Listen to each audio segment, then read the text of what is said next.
I coined this term, the G0, about 5 years ago, the idea that we were not living in a G20 or a G7 or a G1, but there would be an absence of global leadership. And what I see happening right now in the Middle East is a direct consequence of the G0.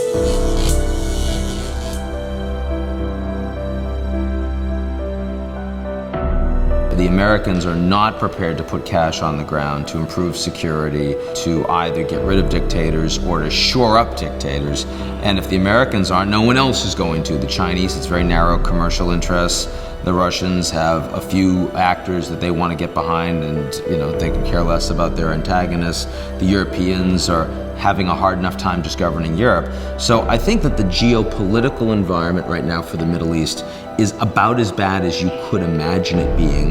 The economic environment is one where commodity prices, energy prices are lower. The Iran deal is going forward, and it is transforming the Middle East. The reason why the Russians are now suddenly putting their military equipment in Syria is because of the Iran deal.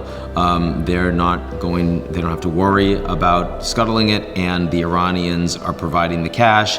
And so now let's change the geopolitics. The rise of Iran allows the inclusion of the Russians, puts the Saudis on the back foot, creates a much greater proxy war in the region. Now, that's a real problem if you're the Saudis looking at Iraq, if you're the Saudis looking at Yemen, if you're the Saudis looking at Syria.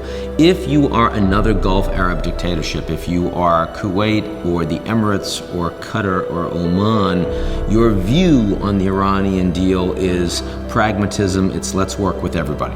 So you want to do a little work with the Saudis, you want to do a little work with the Iranians, you really want to hedge.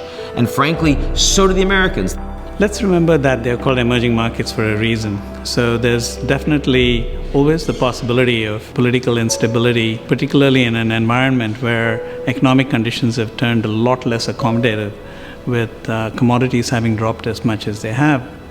Having said that, I think that you have to judge the politics in these countries on a case-by-case basis. So you have American exceptionalism, you have Chinese exceptionalism. Both countries feel like they're fundamentally right, and they've been fundamentally aggrieved. That's not an environment that leads you to an awful lot of compromise.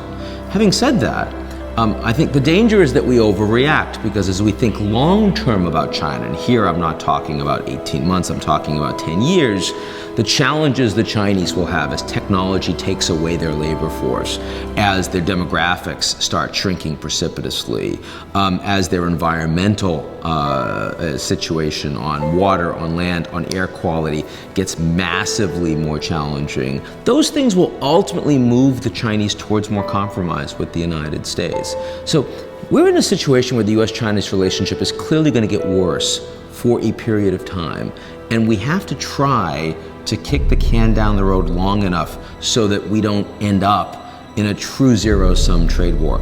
If there's one thing to be optimistic about, it's that Americans are really good at kicking the can down the road and not taking precipitous decisions. I think this is something that if Washington can get its head around and understand it, we can possibly develop useful strategy here. Countries like Turkey and Brazil are certainly seeing more social instability, and we've seen big demonstrations in both of those countries as a consequence of the economies not doing very well.